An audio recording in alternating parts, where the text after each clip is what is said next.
is an organization. It's a movement. We're talking about unity. We're talking about unity.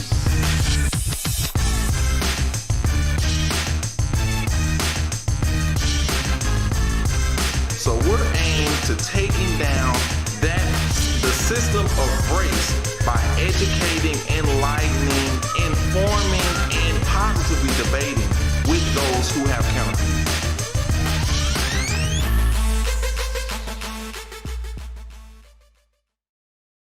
I want to welcome you to this Thanksgiving edition of Talk About Unity. This is E.R.A.S.E, where we talk about those things that people try to walk about. All right. So I'm really excited about our show today. We got a great show, and it looks kind of lonely today because I have nobody here beside me.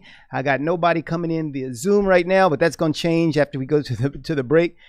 We got Richard coming back in. Richard's going to be co-hosting with me today, and so we'll have a great show. We're really excited about today because today's show we've got my brother who's going to be part of the show, and people who know us, they know exactly when we get in the same room and we begin dialoguing, we open up the world of opportunity. All right, so it's going to be really good today, and so we're really excited about the show. But on this Thanksgiving edition, we do want to take some time out because I think everybody should be taking some time out, especially given the status of where we are in the United States and around the world this year, to really think about what we have to be grateful for. Everybody talks about getting out of 2020 and how 2020 has been so bad and all the negative things, but even in the midst of all the negativity and the downside of everything, we have much to be thankful for. And so we want to take some time this morning really just to talk about those things that we need to be thankful for.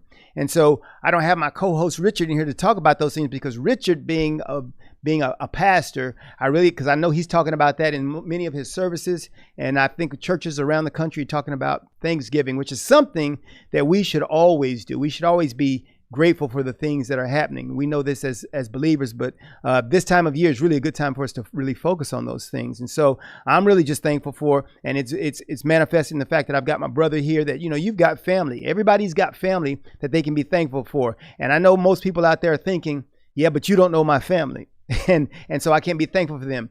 Even in the worst family situations, there's something to be thankful for because those people have either shown you things that you didn't want to be a part of or didn't want in your life, or they've been very reinforcing to some very good things in your life. And so either way, the circumstances of life make you thankful for the people that have been in your life. And that can be for good or for bad, because that's sometimes my oldest brother always talked about that he was so wayward in his youth because he was the oldest of the children in our family, and he was trying to show us what not to do. And so there's some gratitude we can have for seeing those things because it probably put us on a better path because of the things that we knew that we didn't want to do. And so you can always be thankful for family. And one of the sad things is at this time of year, you often hear stories on the news about things that are happening in families. And so we really need to pray against that and make sure that we're trying to do the best things, because most people are stressed out because of the year where they've been around too much family, because there were restrictions put in place by government, cities, and people like that. And so people have been kind of stressed out by that. So beyond all of that, as we say in the poem Invictus, beyond this place of wrath and tears, there's a lot that we can really be thankful for. All right. So take some time out and let's be thankful for family. And then let's be thankful for our health. I mean, everybody's health is not in the same place. Everybody's health is not in the position they might want it to be. But you have an opportunity where you are right now to realize that where you are in your health is good enough. All right. And you're trying to get better, because the ultimate thing is to try to maximize your health every day. And you do that with that next meal. You do that with that next step you're taking, exercise. You can do that. And so you should be thankful that you're in a position where you can at least think about. There are a lot of people right now who may be in a hospital bed and they don't have an opportunity. They wish they could get up and walk. They wish they could eat a normal meal. They wish they could breathe on their own. And you can do that. So you can be thankful for your health. You've got your family, you've got your health, and reality is, if you've got those things today, you can be thankful that you've got tomorrow. All right. So there's a bright sky ahead. There's something that you can see ahead of you, an opportunity that's coming tomorrow that you might not have today, and you can look forward to that. Everybody's not looking forward. Some people spend a lot of the time just looking backwards, and when you look backwards, you see all the bad things you see yesterday. And you see what was happening yesterday, and sometimes that can constrict our view of what's going to happen tomorrow. So I want to tell you to look up to the hills. There's tomorrow. You can look and there's opportunity ahead of you if you can decide that you want to look up rather than looking back. So look forward, and we got a lot of good things going. So we're really excited about all the things. It's Thanksgiving. It's Thanksgiving week, and we're going to talk about maybe a little bit of that about your health and fitness. Okay, I'm a fitness guy. I think a lot about fitness. And I tell you what, we're doing this keto thing. I might have some time to talk to my brother about that because I call my brother the keto expert because of some of the things that he talked about when he was diagnosed with cancer, and he kind of went through this and started doing some things that he found out through his own research and his own effort. And I was like, man, I think you're the expert. I think you know a lot more than some of these cancer doctors, which is amazing because people always get on me about thinking I know so much. And I go, because I listen to other people and I see circumstances and I factor all that in and then come up with my own solutions. So we might even talk about a little bit of that, but that's not going to be argumentative because like I said, I call him the keto expert. I'll listen to him. But hey, there's a lot of good, healthy things that you can be out there. And, Thanksgiving's coming up and people look at that as a time for splurging. And if you're already depressed and yet you're looking for comfort foods and you're doing all the wrong things, it can be a bad time. Your tomorrow might be a bad time. So think about that. Find a way to go out and get some exercise. I have a few friends, my wife and I, after Thanksgiving, that next Saturday, we always do a half marathon walk. I don't like running. Even though I was a Marine, I never liked running. But we'll do a half marathon walk. And what does that do? Benefit, number one, it gets you out in the air. You get you out and you're not, and you got your few friends, you're social distancing, and so that's cool. But anyway, we're doing 13 miles and we're walking it. And so that's good because number one is working off all them pounds we put on from the day or two before, from Thanksgiving Day, and all the pumpkin bread, pumpkin pie, turkey dressing, and all that stuff we're going to eat. And so, but it really gets your body feeling very good about what you're doing. And it gives you a victory. I didn't tell you all on this show, but my brother not only, like I said, was diagnosed with cancer a long time ago, but my wife in the last month was diagnosed with cancer. And I said, hey, you need some victories. When stuff like that is happening, you need some victories in your life because you understand through some victories that you can be a victor. And so you got to do some things like that. Climb a mountain because you conquered that. Do something outside of your ordinary so that you can understand life is a life of victory. You can win some things. And so don't get so caught up in just, man, this is happening to me and your head down. Man, you can win some things. All right. So we're going to really get to our show today. I'm excited about our show today because we're going to talk about all the issues that you've been talking about, that the country's been talking about, that the world's been talking about. And we're going to talk about them from, I say, two diametrically opposed viewpoints because my brother is always on the other end and I'm on the other side. And so that's what we do on Edge Radio. We taking people from both edges and bringing them back to the middle. And that's what we're going to talk about. So get ready. After we have a commercial break, I'm going to bring my brother up, Dwayne Charleston. You might know him as Judge Charleston. You've seen him, and you see him often on the news doing something, all right? And we always discuss those things. So it's going to be a great time today. We're going to talk politics. We're going to talk Black Lives Matter. We're going to talk everything, and we'll be ready to join you right after this break. Talk about unity.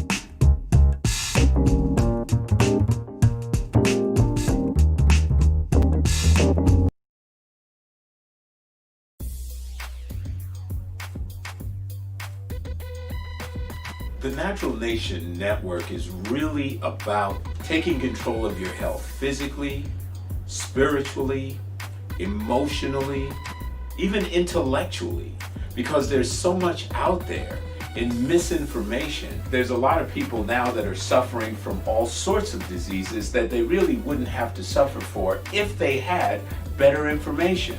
And that's what we're here to do. Provide information that can save lives. The mind and the body are totally connected. Health can be really serious, and sometimes we just have to lighten it up a little bit while we're still providing substantive information. And my sort of mantra on the salsa dance floor is kind of similar. I tell somebody, if you make a mistake twice, it becomes a move. Okay. Tune into Natural Nation every Tuesday at 11 a.m. We work our whole lives to support our families. With one accident or illness, it can all be gone in an instant. Now there's a smart, affordable way to protect your family. Go to findhealthbenefits.com and discover low-cost life insurance for as little as $2 per month. Add to that a tax-deferred annuity that can help you protect your assets and grow your money for retirement. Learn more. Go to findhealthbenefits.com or call 877-235-6094. A critical illness can strike without warning and wipe out your life savings. In fact, it's the #1 reason for bankruptcy. Find Health Benefits offers an affordable solution. Get up to $50,000 if you get cancer, stroke, or a heart attack, giving you the peace of mind to focus on getting better while the plan helps you to pay your bills and medical expenses. Learn more. Go to findhealthbenefits.com or call 877 to cable TV than Medicare plans. Most say because it's just too confusing. Laws change every year. The wrong plan could cost you thousands and prevent you from seeing the doctors you want. Introducing findhealthbenefits.com. Save time, save money, see specialists without referrals. Go to findhealthbenefits.com or call 877-235-6094 for this informative brochure. Society is on the edge. Let's bring them back. Edge Radio, because truth still matters.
Vince, and we got a couple of more pictures that I wanted to show you because we had that, you know, and we did, and the rest of our lives, we kind of did a lot of things together. My brother and I, the Extremes, we were on the sprint relay together, the two of us there together. We played football together, and so there's some pictures, some football pictures. We played football together. There's Judge Charleston right there, high school football player. Next picture would have me, their football player. So we did that. So I want to introduce you now to Judge Charleston, my brother Dwayne Charleston in the studio here today. We're ready to do this show. You've probably been anticipating what was going to happen here, and it's about to happen right now. It's going to go down. So welcome, Judge Charleston, my brother Dwayne Charleston. Welcome to the show. I'm glad to finally be here, bro. Set you straight. Set me straight. That's all what he's been trying to do that. Giving all this bad information out on the airways for my Lord. All right, let's go. So since 1963, his birth year, that's what he's been trying to do, you know. So it's been a long time. And so we're going to get an opportunity to really talk about some of those things today. Now, here's the deal. Because we're going to talk about Black Lives Matter, police brutality. We're going to talk about all these issues, the election, Trump, Biden. We're going to talk about your views because you got a lot of, I know, knowledge on what's happening with voting, voter suppression over the years. I'm not talking about people reacting to voter suppression that's happened recently. My brother has been into this stuff for years, and I know that because like I said, we've been discussing it for years, and he's into that. But one of the things that we used to do, because we on the opposite sides of the spectrum, and I told it's going to be a curveball here. I want to do this, and I'm going to it's a curveball for me as well because I don't know what you're going to say. But my question is this: we used to do this when we were in college, when we would argue about things. I would take your viewpoint, you would take mine, and you'd have to defend it. So I'm going to throw a curveball right now and say the first thing we're going to do before we set out on some basic things is you can ask me a question or I can ask you the first question. I want you to tell me something good about Donald Trump that he's done? Because I know you're on the opposite side. That's my curveball question to you. You have to take my position as though you were a Trump supporter and say, this is what Donald Trump has done good. I got one thing to say about Donald Trump that's good, and that is on yesterday he conceded. He conceded the election. You know, Donald Trump is indefensible. Other than yesterday, Now remember, you give your viewpoint. You've got to be. Well, he conceded the election. Okay, he conceded the election after 2.5 weeks. So what is your argument? Your argument on his behalf. You got to talk about what is so good about. Well, he was smart enough that he saw the writing on the wall. He saw that he had lost some 40 different lawsuits, and he finally wisened up.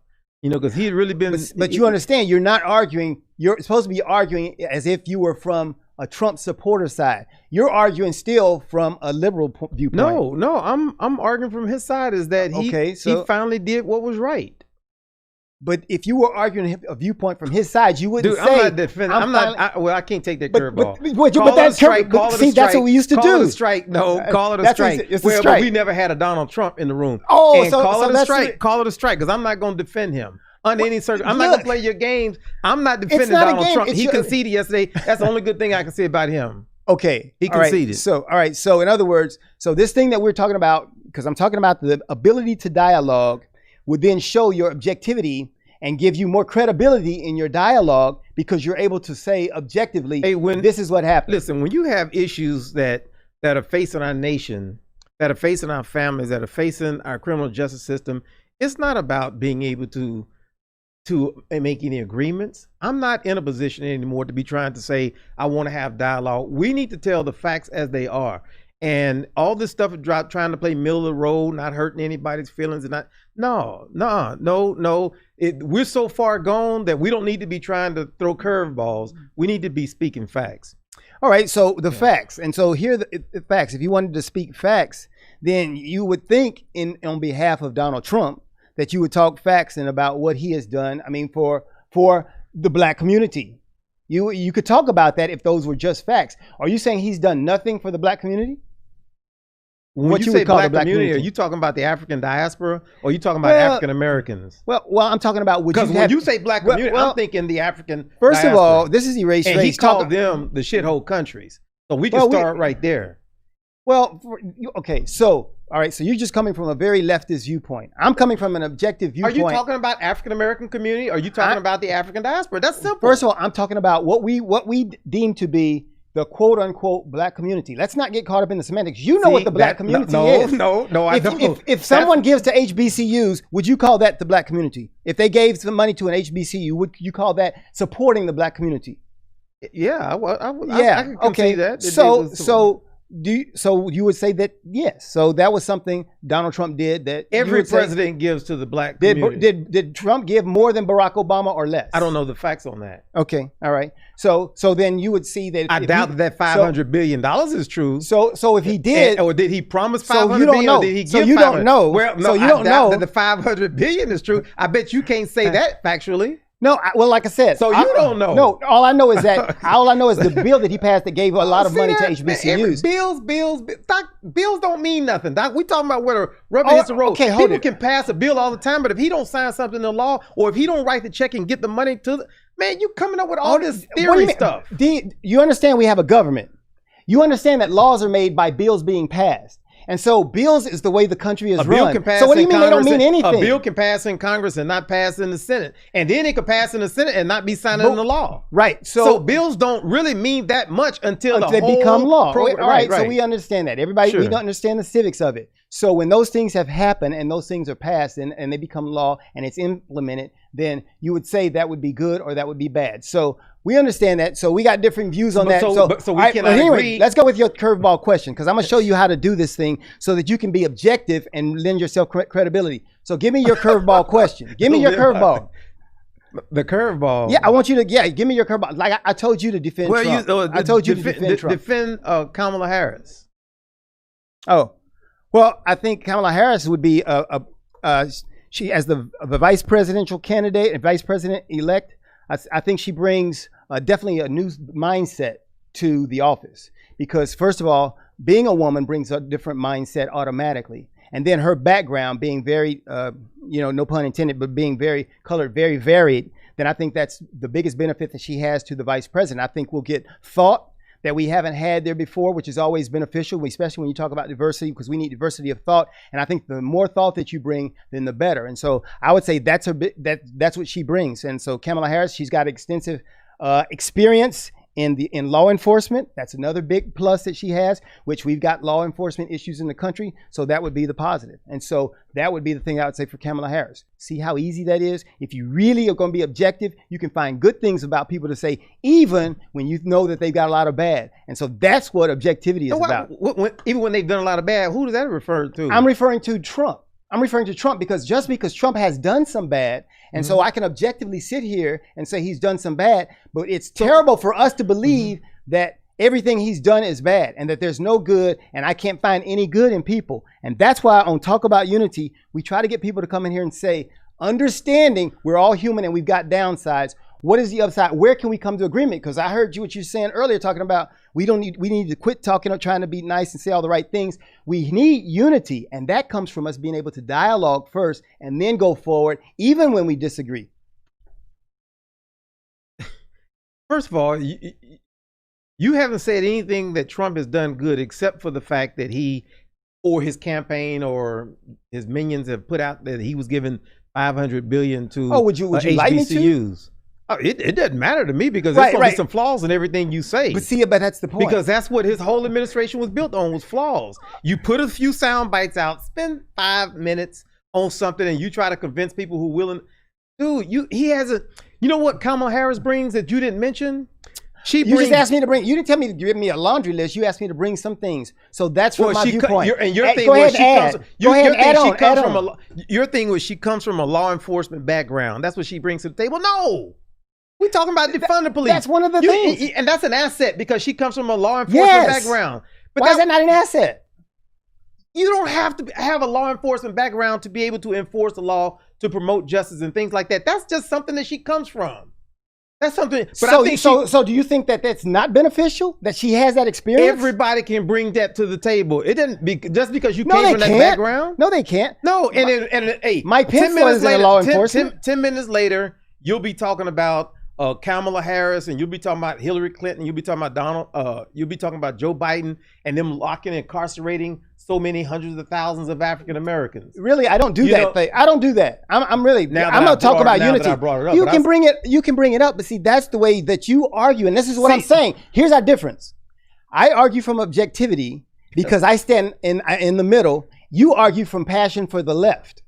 You argue for passion from the left. So that's why we differ. Because it's I not just passion argue from the left. You mentioned Kamala Harris and defending Kamala Harris because she comes from a law enforcement background. Okay, hold up. Because she comes from a law enforcement background, I might submit to you that might be the thing that we don't really much care about. That's why you have this big move that deals with defunding the police.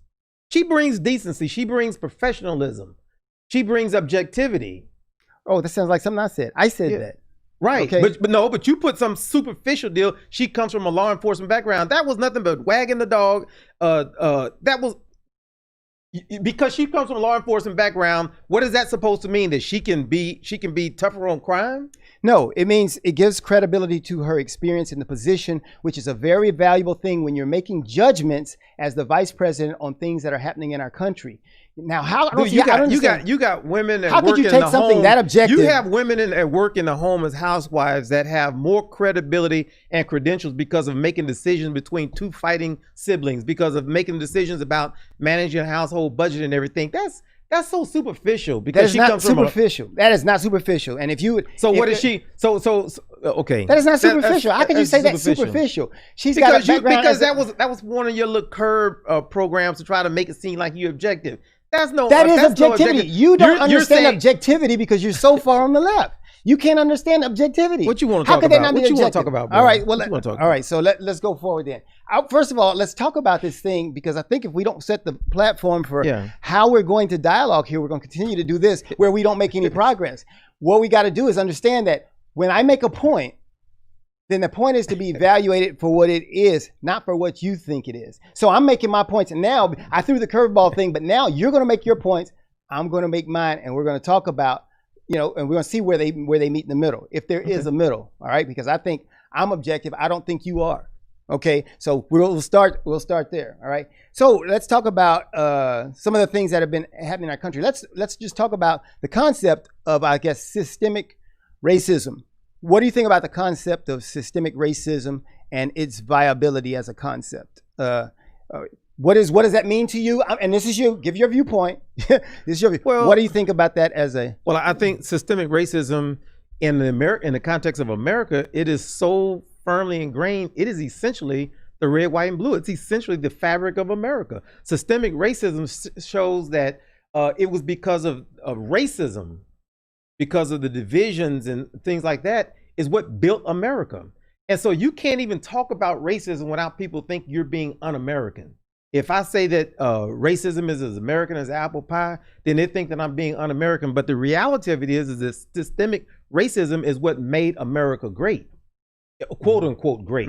What made it great, what made us an industrial power, what made us all kinds of powers is because of systemic racism. And that is the subjugation of one race to the other. And that's basic and fundamental in American society. Okay. All right. So, and without it, America wouldn't be where she is. Okay. Economically. All right. So, okay, I hear your viewpoint. All right. So here's my viewpoint on when people say systemic racism, because I understand and listen to what people are saying when they say systemic racism, then I can agree with their viewpoint on what they're saying. The things that you just said, I understand what you're saying. You're saying that we had a fabric. This was have a fabric. Okay, you're saying I had a fabric. All right, okay, we see have, how that one little word can make a huge difference? All right, well, we'll Okay, talk all about right, that because we disagree on that. We disagree Okay. on that because of my viewpoint. And so I'm saying I acknowledge what you're saying, but I'm saying this is my view on it. So when you say systemic racism and you believe that it's woven into the fabric of our country and it pervades everything that still exists even today, I would say this.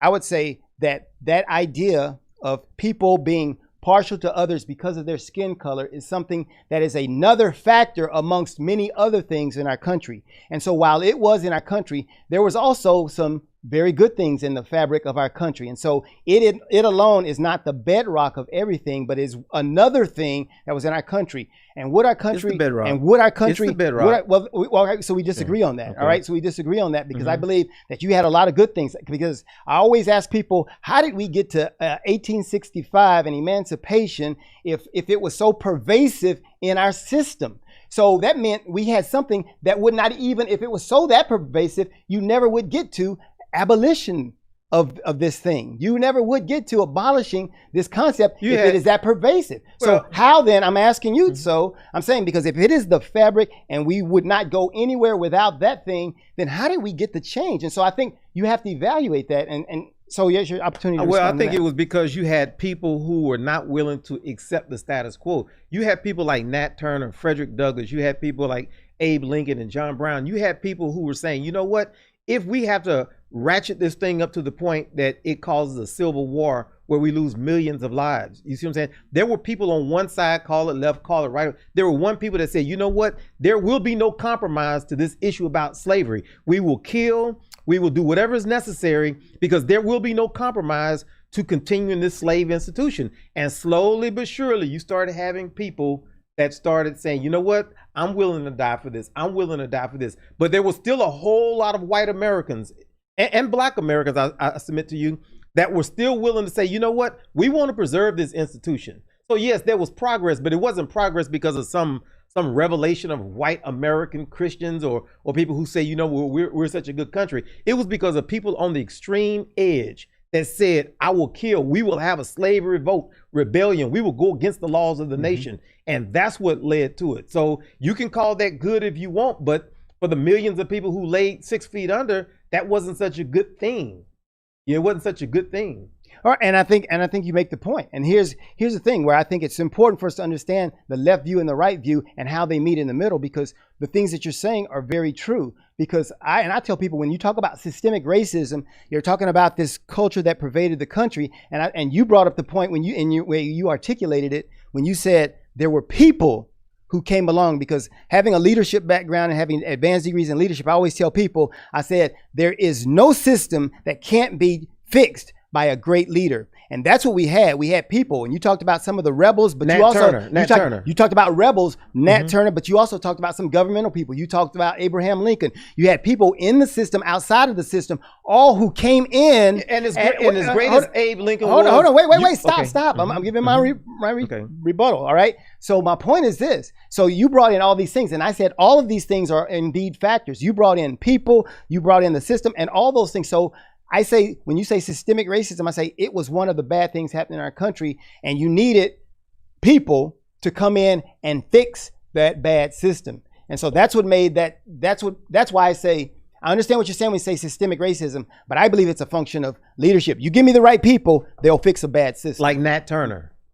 Well, right, he identified, and some of those people have different roles. And so Nat Turner and his type, they brought up things that brought out It was Nat Turner that brought people like Abe Lincoln to the table. Abe Lincoln never intended to free the slaves. But you understand know that from my neighbor George Wolf. But you understand. So you call it good leadership if you want. I call it good followership. Lyndon Baines Johnson wasn't like exactly your guy who would be advocating for civil rights.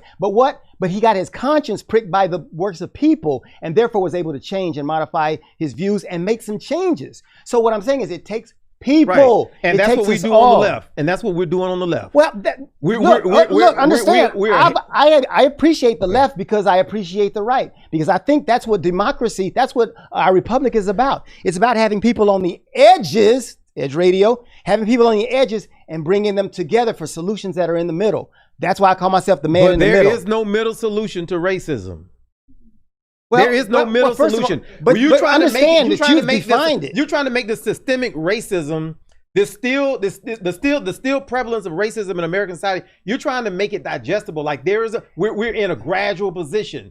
And we're getting better. We're getting better. No, you're missing my point. You're missing the point, and you're not listening. You're not listening to what I'm saying, because nobody is taking one item or something that you call racism. I'm saying there's partiality for a lot of things. You understand this? I was short. And people looked at me for football and said, he doesn't have the ability to do this. There's partiality in a lot of things. So I'm saying you need to be able to understand people's viewpoints. All right? America will start moving forward when people start realizing, those of us who are on the left, who are against systemic racism, injustice in the criminal justice system that more often than not takes advantage or exploits African Americans and people of color. When people finally realize that those progressives we're not compromising.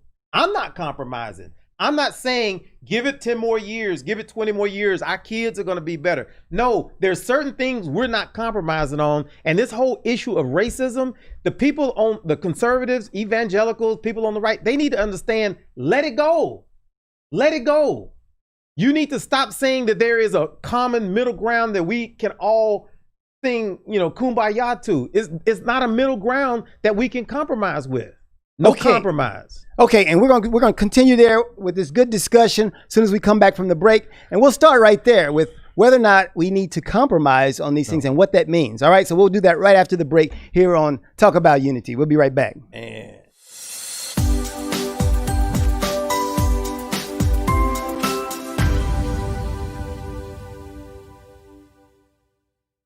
5, 4, 3, 2, 1, 0, ignition, liftoff. Don't push me because I'm close to the edge. I'm trying not to lose my head. Hey, this is the Talk About Unity show where I bring the talk. And I bring the unity. And together we talk about unity. Unity is what matters. Come on. And right now in our country, that's what we've got to do. So we do that here at Talk About Unity on the Edge Radio Network. Be with us every week. It's going to be awesome. It always is. And I tell you what, the more we seek first to understand, then be understood, we make progress. And we like to do that. And that's why everybody's on the brink. We love what we do at Edge Radio because everybody's on the edge. We bring them back from the edge and we bring the unity. So we're just glad to Edge Radio Network every Tuesday morning, 10 a.m. Talk About Unity, because here at Edge Radio Network, truth still matters.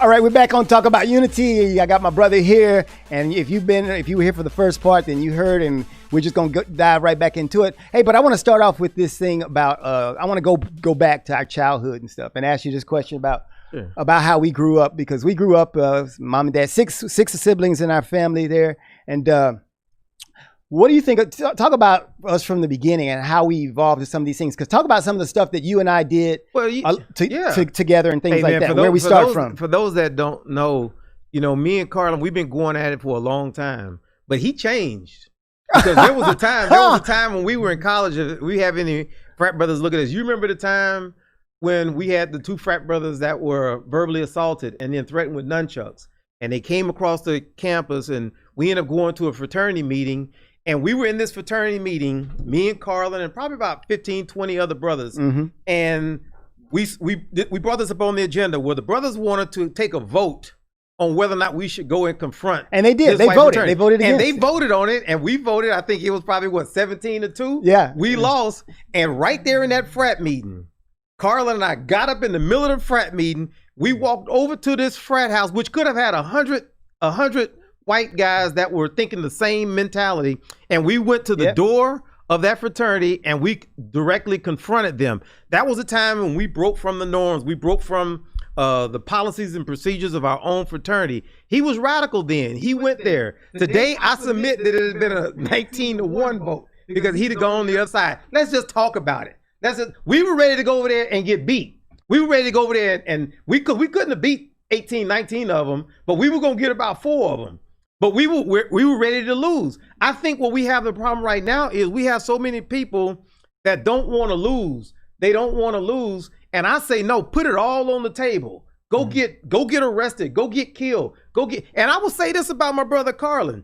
If ever there was a time that we had to go to Africa and fight against Boko Haram, there would be nobody on this planet that I would want to be in that foxhole with other than Carlin. If we had to go to the Middle East and fight ISIS, there's nobody I'd rather go in than my brother Carlin.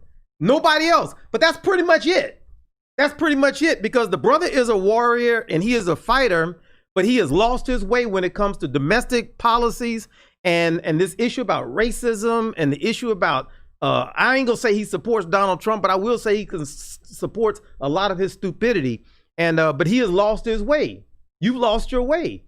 And when you want to compromise, that's what these brothers want. They want to, let's vote on and let's go to the dean of the students and let's talk about it and let's have dialogue. No more dialogue. When you start dealing with racism, no more dialogue. It's either speak what is true. Okay, all right, your time's up. All right. So, and here's where you get some leftist who doesn't understand objectivity and where work happens. And so he didn't understand it from when we were in college. Guess what? So we were in that meeting, and when the policies of the fraternity were not productive for what we wanted to happen, what did we do? We didn't go there as a rebel, like you said. We went there, and what did we do with those guys? We talked. We walked out. We seceded from the union. No. What did we do? I'm talking about, what were our actions? Our actions were to dialogue with the guys. And see, now today you call me something soft because I'm dialoguing and I'm trying to understand. No. We went to dialogue. No. We went to dialogue. We chose not to dialogue with the guys who were making the decisions on the policies. We went like Dr. King. Those were actions of our own. What did we say? When we went, we said we are not representing. We went fully expecting that they were going to take action against us. See, this is what leftists do. They replay the thing. They revise history. He's revising history. I was hoping he was going to bring those nunchucks out and he was going to swing on you or swing on me. We were going to fight. No. Oh, brother, you had me fooled. No. For 35 years, I thought you were going over there to fight with me. We weren't going over there to fight. We were going to talk. What did we do when we got there? Tell me do you remember what we did when we got there? The guy wasn't there, and we talked to the president of the organization. So we dialogued with them, and we were telling them what you did was unsatisfactory. And he got kicked out of the Interfraternities Council, and I think he got suspended from school or certainly the fraternity. We took some substantial action. All right, so here's what leftists do. And so he's saying we weren't radical enough. What we did, though, brought about some solution. It brought about solution because we went, and he's saying now that I was soft because I was going there to talk when he thought I was going there to swing. And so this is it. So history, and this is what I'm saying. You know what? History. You know what? What I'm saying is, leftist. No, but D, let me make this point. The deal is you got to be able to understand that everybody that has your the same idea. And we talk about racism. There's nobody in this country who says, yeah, we need more of that. We need more people to be partial towards people because of their skin color. Nobody says that. What you fail to do and what the left fails to do, or what they really do, is make everybody out to be one of those people when everybody's not that way. There are good-hearted people of every skin color who want to work with other people. But what leftists do is say, no, we're the only ones who are right, just like you're doing now. No, I was right and Carlin is wrong. Carlin's lost his way because Carlin has a different view than Dwayne does right now. But Carlin is going about trying to bring change where he can bring change, trying to bring people to the table of dialogue so that we can talk and go forward with solutions together. But for you, that's not enough because I'm not totally in agreement with your methods. See, you drank the Kool-Aid with respect to the methodologies of people like Dr. King.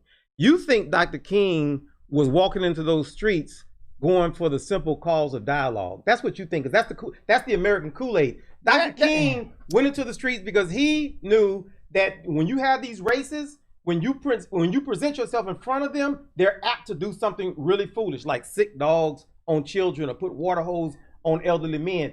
He went with the full idea that we're gonna take the pain. Sure. We're gonna take the pain. Everybody agrees with that. He didn't go just to go dialogue. Right. I don't think that you went for any purpose other than just a dialogue now.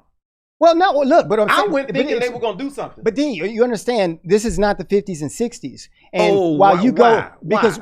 Because you don't remember Breonna Taylor? D, seriously, D, think about our mom. Listen, Dwayne, listen.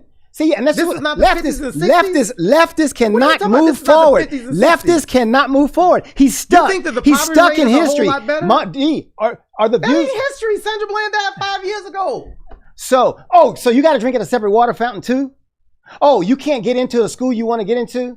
Oh, you can't do. Ask the people in Flint, Michigan, do they drink from separate water? Oh, come on. Yeah. Oh, and that's pervasive. And that's in Texas. That's in Waller County. That's everywhere. So the it's not. You're making up. You're lying to the people. You're lying. May not be labeled. You're lying. But the environmental contamination of our neighborhoods is just as dangerous. So what you do, and this is what leftists do, and this is why leftists, you got to be objective because they'll take one episode of something happening in the country. Oh, that's pervasive around the country. Yeah, you act like Flint, Michigan has happened everywhere in the country. Are you kidding me? No, I'm not kidding you. It does. Do you remember the lead smelter in West Dallas? You probably forgot about that. That was one of the reasons I became who I was, because they poisoned all of those kids in West Dallas. That was back in the late 70s. So D, here's the point you're making. Environmental contamination, D, all right, listen, D, what kind of person is there, an American out there who would say there's been no change in the last 50 years, which is what you seem to be articulating, that there's been no progress, that things are the same as the 50s and 60s? There's exceptions to every rule. You have more black quarterbacks in the NFL. That's not what we're talking about. So what are you talking about? You just said no change. I'm talking about societal change for the good of America. Are you saying we have not moved forward? There's been no progress. There is less of this thing that you call racism. Are you saying there's more of it? It's just as bad now. It's the same as when in the 1800s. Is that what you're saying? I'm not going to try to put it on the scale of racism. To me, it should not be on a scale. It's not on a scale. It's either you're racist or you're not. You're trying to put racism on a scale. I'm not putting racism. I'm not going to go there. So if there's one person in the country, you're thinking about there's some type of utopia. So you'll always characterize America. If there was one person who was racist, then the country is all racist. One person who's racist, and you still have systemic racism in governments and laws that protect them. Then absolutely. So, but you understand that your premise is your conclusion. And so what I'm saying, the fallacy of what you're arguing is that if you have this thing, racism, which really need to be defined, then the conclusion is you have racism. Okay, that's a fallacy. That's a bad argument. You got to prove a premise and then come up with a conclusion. You can't make the premise the conclusion. That's ridiculous. I don't know what you're talking about. Because you're saying because there's racism, then we're all racist. It's a racist country. But there's no definition to that. You got to define that. And that's why I say there has to be discussion so that I understand what you're talking about. You understand what I'm talking about. Then we can go forward. But for you to just say America is racist really gives no one a proper context of what you're talking about. Breonna Taylor, the guy fires into the wall. He fires into the wall. And then we find out, once we start seeing some of the information coming out of the grand jury, that it was basically just a cover up. That this DA protected these law enforcement officers and then he undercharged them, then he didn't charge All right, so them. so D, so that's a case. So what about Tawana Brawley? I mean, so what about Tawana Brawley? You remember Tawana Brawley? With Al Sharpton? Al Sharpton, Yeah. So what I'm saying is, don't grab a singular case and make it an anecdote. What about The- Tawana Brawley? It was a made up lie. And so what I'm saying is, you have bad people doing bad Absolutely. things. So what my Absolutely. point is, so you don't take and maybe what she did was racist So too. D, don't. I'm not saying that black people can't be racist. What- I'm not one of those. Okay, people. good, very good. But what I'm saying is, let's not take a singular episode or even. Carlin, I brought up all of these names, and when I bring up one name, you D, say but singular that- episode. D- so you're gonna lump all these wrongful what I'm police saying- killings into one song? If you're and willing, call it a single episode. what I'm saying is, if you're willing to be objective, then when you look at a George Floyd, then you understand there was a George Floyd, but you also understand that there have been quote unquote white people who were killed the same way George Floyd was. And why did we not get that? Why did that not make the news? So because the killings are disproportionate. You're talking about mathematical disproportion. But you don't have facts to Disproportionate. substantiate that. What do you mean? D, have you been to? I don't have my D, phone on well, right no, now. but Disproportionate. This is what I want you to do. We'll bring you back. D, listen. Our show is run. D, here you go. Listen to this. Our show is going to run. We'll run another show. We'll bring you back. There's a website called killedbypolice.net. And who runs it? D, Okay. It's Blue Lives Matter people. Okay, so check it. So that's what you're gonna say. That's what you're gonna say. I'm pretty sure. But I'll bet if I you're go not look on willing it to right check it now- out. So you'll go with your narrative so that you don't have to find objectivity. And that's what the leftists do. So what do they say, Carlin? What do they say? It identifies every murder, every death that's happened by police, and it goes back 20 years. Yeah. It goes back 20 years. Yeah. You can look at related news stories. You can find out exactly what happened. And does it break And- down into who's armed and who's unarmed? Yeah, it does. It does. Okay, It has all those okay. things. It has which And so ones. what do they it has all conclude? them. What do they conclude? Here's the deal. This is what I'm challenging you to do. I Because think you finna Th- put listen, forth a good argument for defunding the no, police. what I'm Because getting, if it's happening to Listen. white people more than it's happening to black people, you supporting the argument for defunding the police. First of all, But you don't want to do that. well, then you're going to back up. defunding. Well, I'm gonna tell you this, and that would be something we would discuss if you were able to be objective and have a discussion. We could have a discussion about what it means to defund the police. So we'll cover that when we come back. But defunding the police, first of all, is idiotic to say let's take all the money away from police departments. That's not what when defunding the police says. Well, That's what all the- right, that's what stop. right- D, we don't have time. websites- All right, D. All right, D. So we That's like not I what it said. says. So that's So why you take these little small D, sound that's why I'm bites saying and write I a say whole D book on it. D, That's not what it says. If you're willing to have a dialogue, then we can define the terms, because that's what we would have to You do. know what's interesting? Hey, They- hold we on, would let me say define something. the Let me say something terms. right quick. Let me say something. You know, during this campaign, everybody This is on what the you right get. was talking. During the campaign, everybody was talking about Joe Biden and Hillary Clinton and them incarcerating so many African Americans, and they never. And Trump was leading the charge about them incarcerating 500,000 or 300,000, whatever it was, African American. Trump pardoned 22 people in 4 years. 22 African Americans in 4 years. Why didn't he go and try to pardon all those people that Joe Biden was doing? So check this out. So y'all talk about Joe Biden and I haven't said a word about Joe Biden, so that's something he's bringing up. I'm talking about the right. Just like you lump me in with the leftists, like the leftists, I'm lumping you in with the right. So when you start talking about I'm in the defunding middle. He doesn't police, understand. I'm in the middle. Y'all criticize Clinton. The left calls anybody in the middle on the right. You criticize the crime bill, but then when we start saying stop funding the police in a manner and a way that you're doing, all of a sudden y'all don't want to do that. Then you say, well, let's just say it means eviscerate. I would say, but but my point is, they need to be funded differently. So, all right, now see that's They need to be different. funded, and that's what defund the police is saying. Well, everybody's got a different view, though. D. Some of the people, ain't nobody talking about eliminating police entirely. You got to be kidding me. Ain't nobody talking about defunding police, but the right. They voted in the that. black neighborhoods, you don't hear people talking about defunding the Minneapolis police. voted for that. Their city council voted to defund the police, and exactly that, take their money away. And so you're saying that, but there are other people who have a different view. So that's why I say you have to have a dialogue so that you understand what people are saying, so that you don't mischaracterize people. So Minneapolis no longer has a police department. What? No, I'm saying what the city council. You just said they did. You said they defunded I told you what the city. So they all volunteers now. They all volunteers. See, you can't have a discussion. We're going back to this bill issue. You can vote for all you want. Stop, Dwayne. All right, Dwayne, stop. All right, Dwayne. Minnesota Dwayne. It's a conversation. Minnesota defunded the police.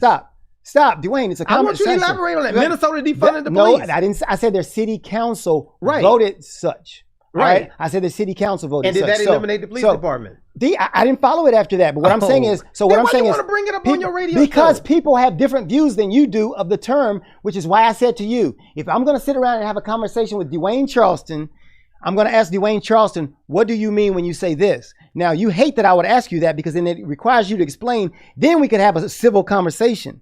But you really like, and I kind of went into your realm today and I said, well, let's just be combative. Because this is what we used to do when we were young. We'd just be combative.